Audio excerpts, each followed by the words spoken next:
Bonjour à tous, bonjour Lisa. Bonjour Séverine.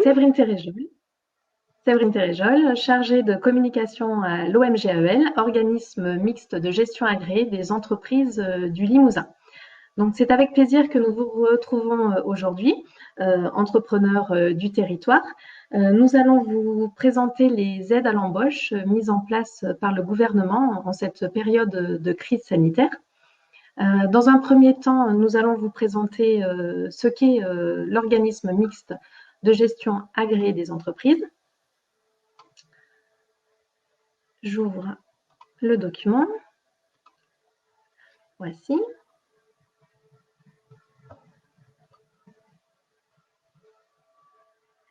Donc, l'organisme mixte de gestion agréé des entreprises compte 4 252 adhérents sur le territoire qui compte les départements de la Corrèze, de la Creuse et de la Haute-Vienne. Les avantages à adhérer à l'OMGAEL sont donc la non-application d'une majoration de 25% du bénéfice imposable, également une assistance à la gestion et une prévention fiscale pour les chefs d'entreprise, et enfin des formations entièrement prises en charge par l'organisme. Voici pour ce qui est de l'OMGAEL. Ensuite, ce webinaire est organisé en partenariat avec Serre France Corrèze, qui est un cabinet de conseil et d'expertise comptable sous la forme associative, qui compte une centaine de collaborateurs répartis sur 8 bureaux sur le territoire de la Corrèze. Près de 3000 entreprises corréziennes sont adhérentes. Répartis selon des activités diverses et variées telles que les artisans, les commerçants prestataires de services, les agriculteurs, les professions libérales et les particuliers. Voici pour ce qui est de la présentation. Donc, je vais laisser maintenant la parole à Lisa qui va vous présenter le thème du webinaire sur les aides à l'embauche. Donc, bonjour à tous, Lisa Calvé, juriste en droit social. Donc, en effet, nous allons aborder les aides à l'embauche qui ont été débloquées par l'État dans le cadre de la crise sanitaire. Il y en a notamment deux, l'aide à l'embauche des jeunes de moins de 26 ans et l'aide à l'embauche des personnes en situation de handicap. Donc, on va vous présenter ces dernières tout de suite. Donc, concernant l'aide à l'embauche des jeunes, il faut savoir qu'elle a été mise en place dans le cadre du plan Un jeune, une solution, avec la plateforme qui est apparue il y a quelques jours. Donc, vous pouvez directement aller voir là-dessus. Donc, elle a vocation à mettre en lien les entreprises qui recrutent et les jeunes qui recherchent un emploi. Donc, quelques chiffres à titre informatif.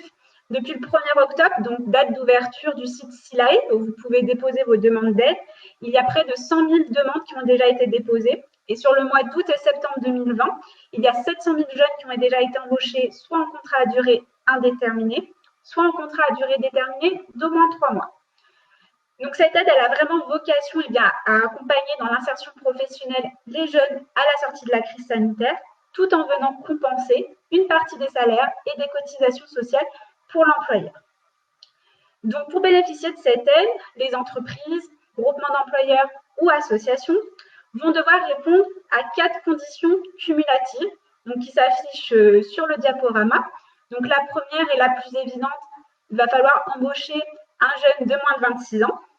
Il faudra que l'embauche ait lieu entre le 1er août 2020 et le 31 janvier 2021, que ce soit en contrat à durée indéterminée, soit en contrat à durée déterminée d'au moins 3 mois, et que la rémunération soit égale ou inférieure à 2 fois le SMIC. Donc, comme je l'ai dit, ces conditions vont être cumulatives et elles vont s'apprécier au moment de la conclusion du contrat, c'est-à-dire au moment de la signature du contrat, de sorte que si, au cours d'une prolongation ou d'un renouvellement de contrat, le jeune a dépassé son 26e anniversaire, vous continuez à bénéficier de l'aide. Là, par contre, on va faire un petit point de vigilance, ça va être si vous avez conclu un contrat qui n'est pas éligible à l'aide. En effet, sur la frise chronologique, dans notre exemple, on voit que l'employeur a conclu un contrat à durée déterminée de 2 mois, puis a effectué un renouvellement de 4 mois. Est-ce que dans ce cadre-là, je peux bénéficier de l'aide? Eh bien non, puisqu'à partir du 1er août 2020, mon salarié aura appartenu à l'effectif de l'entreprise sur un contrat qui n'est pas éligible à l'aide. La solution aurait été différente si le premier contrat avait été d'une durée de 3 mois, ce qui n'est pas le cas ici, donc il n'y a pas de droit à l'aide. Donc, concernant le montant, on est sur une somme maximum de 4 000 € pour un salarié à temps complet. Il faut savoir que cette somme va être proratisée en fonction du temps de travail du salarié et de la durée du contrat. Donc, par exemple, si un employeur embauche un salarié en contrat à durée déterminée à plein temps, il bénéficiera de l'aide maximum, soit 4 000 €. En revanche, si l'employeur embauche un salarié à temps partiel sur, par exemple, un contrat à durée déterminée de 3 mois, cette aide sera proratisée et il n'aura pas la somme de 4 000 €. Donc, depuis le 1er octobre, comme je l'ai dit dans l'introduction, vous pouvez déposer vos demandes d'aide sur le site SILAE, qui est un téléservice créé par l'ASP, l'Agence de services des paiements. Et vous avez 4 mois maximum à compter de la date d'embauche pour déposer cette demande. De sorte que si vous avez embauché votre salarié au 1er septembre 2020, vous avez jusqu'au 31 décembre 2020 pour déposer votre demande d'aide à l'embauche des jeunes. Également, il faudra vous munir pour ce dépôt de plusieurs pièces justificatives. Il faudra les fournir de manière dématérialisée. Donc, tout d'abord, il faudra le contrat de travail signé de votre salarié, la carte d'identité de l'employeur en tant que responsable du dépôt, la carte d'identité du salarié pour qui vous faites la demande d'aide, et enfin le relevé d'identité bancaire pour que l'aide puisse vous être directement versée. Donc justement, concernant le versement de l'aide, c'est un versement qui va se faire de façon trimestrielle. Par exemple, si vous bénéficiez du montant de 4 000 €, vous allez avoir chaque trimestre 1 000 €. Mais attention, ce versement sera conditionné à une attestation de présence que vous allez devoir fournir tous les trimestres sur le site SILAE. Donc en effet, tous les trimestres, vous allez devoir fournir cette attestation de présence de votre salarié pour pouvoir bénéficier du versement. Et vous aurez 4 mois à compter de la fin du trimestre pour fournir cette attestation. Si vous ne le faites pas dans ce délai de 4 mois, l'aide est définitivement perdue pour le trimestre concerné. Donc également, il y a des cas où l'aide n'est pas due.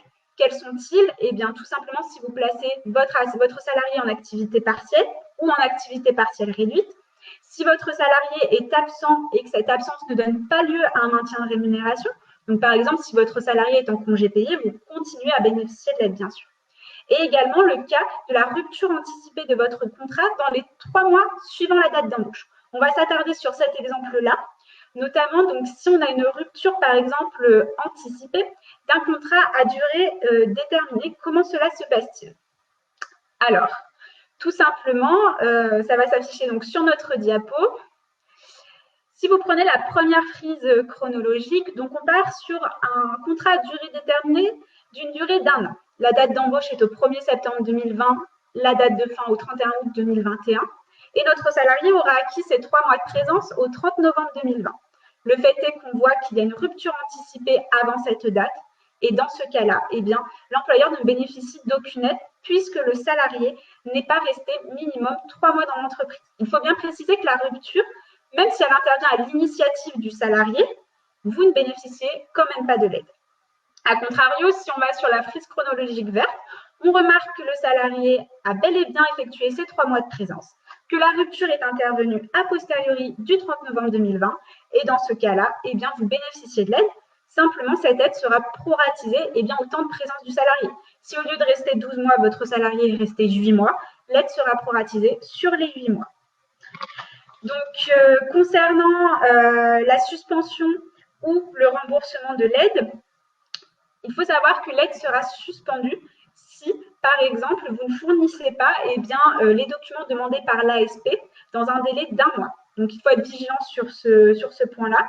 Et enfin, le remboursement pourra intervenir, évidemment, si vous avez fait des déclarations inexactes ou encore si l'embauche a eu pour conséquence le licenciement d'un autre salarié.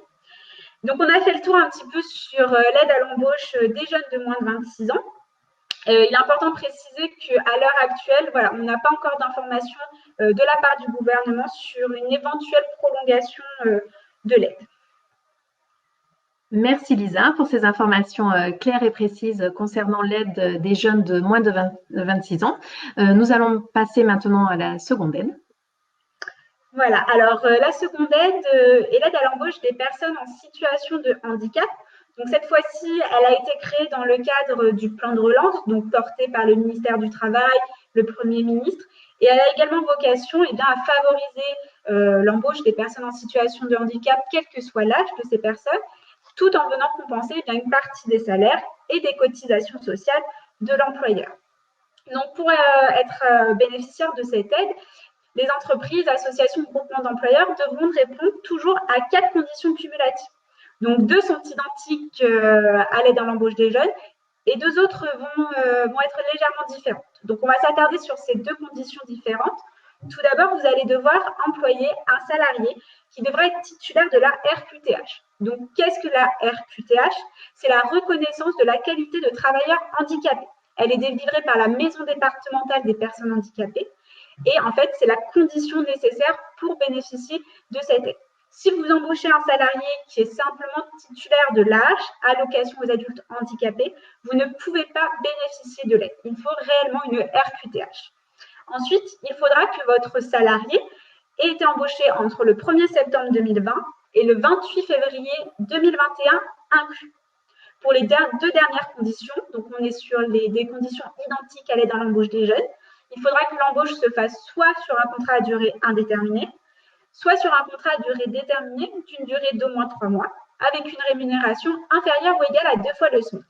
Donc ces conditions, elles restent cumulatives, elles s'apprécient toujours au moment de la conclusion du contrat, de sorte que si votre salarié perd le bénéfice de la RQTH au cours d'un renouvellement ou d'une prolongation de contrat, vous continuez à bénéficier de l'aide. Et de plus, aucune condition d'âge n'est nécessaire pour cette aide. Donc, vous pouvez faire la demande pour un salarié qui a 18 ans, comme pour un salarié qui en a 50. Donc, concernant toujours ce point de vigilance qu'on va avoir, puisque en effet, si vous avez malheureusement conclu un contrat qui n'est pas éligible à l'aide, donc ici par exemple un contrat à durée déterminée de 2 mois que vous avez transformé par la suite en CDI, vous n'êtes pas éligible à l'aide, donc sur le même schéma que tout à l'heure, puisque votre salarié aura appartenu aux effectifs de l'entreprise après le 1er septembre 2020 sur un contrat non éligible à l'aide, c'est-à-dire un CDD de 2 mois. A contrario, la solution va être différente si votre CDD était de 3 mois et non pas de 2 mois. Là, dans ce cadre-là, vous bénéficiez de l'aide, mais surtout, vous pouvez bénéficier du montant maximum donc de 4 000 €, puisque par la suite, vous avez transformé votre contrat à durée déterminée en CDI, sous réserve, bien sûr, que votre salarié reste dans vos effectifs pendant une durée d'1 an. Concernant le montant, on est sur un montant toujours de 4 000 € maximum pour un salarié à temps complet. L'aide sera proratisée pour le salarié, par exemple, à temps partiel et embauché sur un CDD. Et enfin, là, on va avoir une petite variante, c'est que vous pourrez faire votre demande de dépôt qu'à compter du 4 janvier 2021 sur le site SILAE. Voilà, le site ouvre à partir de cette date pour les demandes de dépôt. Et là encore, on va avoir un petit changement, c'est qu'à compter de la date d'embauche, vous avez 6 mois pour faire votre demande, un délai de 6 mois maximum, alors que pour l'aide à l'embauche des jeunes, on est sur un délai de 4 mois. Donc, on a un petit peu plus de temps pour l'aide à l'embauche des personnes en situation de handicap.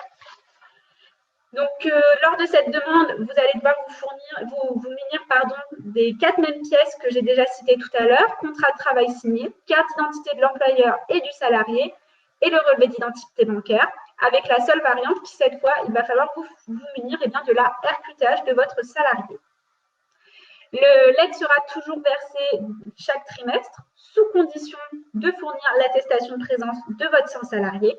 Et comme pour tout à l'heure, si dans un délai de 4 mois à la fin du trimestre, vous n'avez pas fourni cette attestation de présence, tout simplement, vous perdez le bénéfice de l'aide pour le trimestre concerné.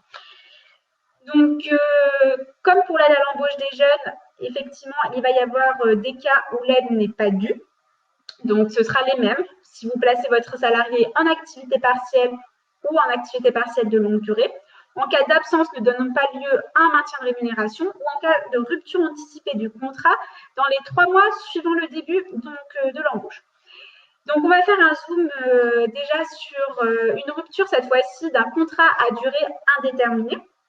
Donc, si on regarde la première frise chronologique, donc la rouge, on a embauché en CDI, donc le 1er septembre 2020. Notre salarié aura acquis ses 3 mois de présence au 30 novembre 2020. Malheureusement, la période d'essai n'est pas concluante et il y a une rupture de la période d'essai, de sorte que le salarié n'a pas atteint ses 3 mois de présence dans l'entreprise, et bien là, vous ne bénéficiez tout simplement d'aucune aide puisque votre salarié n'a pas été 3 mois présent dans vos effectifs. A contrario, sur la frise chronologique verte, on voit que la période d'essai s'est très bien passée, que notre salarié a atteint ses 3 mois de présence au 30 novembre 2020 et que la rupture du CDI est intervenue après cette date. Dans ce cas-là, vous continuez à bénéficier de l'aide, mais elle va être proratisée au temps de présence du salarié dans vos effectifs. Donc, le deuxième zoom va concerner l'activité partielle, puisque c'est un dispositif qui a été beaucoup utilisé dans le cadre de la crise sanitaire. Donc, si on prend un exemple concret, vous avez embauché un salarié en contrat à durée déterminée de 12 mois, donc du 1er septembre 2020 au 31 août 2021. Vous avez été contraint de placer votre salarié 2 mois en activité partielle, 1er décembre 2020 au 31 janvier 2021. Dans ce cas-là, l'aide n'est plus due sur 12 mois, mais elle va être proratisée sur 10 mois, puisqu'en effet, on décompte les périodes où le salarié a été placé en activité partielle, en l'occurrence dans l'exemple, 2 mois. Donc, comme pour l'aide à l'embauche des jeunes, il pourra y avoir une suspension ou un remboursement d'aide. Donc, la suspension pourra intervenir si vous ne fournissez pas, dans un délai d'1 mois, un document demandé par l'ASP. Et le remboursement interviendra si vous avez fait des déclarations inexactes ou encore que l'embauche a eu pour conséquence le licenciement d'un salarié. Donc, simplement pour terminer sur l'aide à l'embauche des personnes en situation de handicap, Elisabeth Borne, ministre du Travail, a d'ores et déjà annoncé qu'elle souhaitait prolonger cette aide jusqu'au 30 juin 2021, soit une prolongation de 4 mois, avec pour objectif d'embaucher 30 000 personnes en situation de handicap. Bien sûr, ces annonces sont sous réserve de la parution de textes officiels que nous attendons encore. Donc voilà, on va passer aux questions-réponses si Séverine en a. Oui. Merci beaucoup Lisa pour toutes ces informations. Voici quelques questions que pourraient se poser donc les employeurs. Je suis employeur, puis-je cumuler ces deux aides tout simplement? Eh bien non, ce n'est pas possible. Il faudra vraiment faire soit l'une, soit l'autre. On ne peut pas cumuler l'aide à l'embauche des jeunes de moins de 26 ans et l'aide à l'embauche des personnes en situation de handicap. D'accord. Les groupements d'employeurs sont-ils éligibles à cette aide?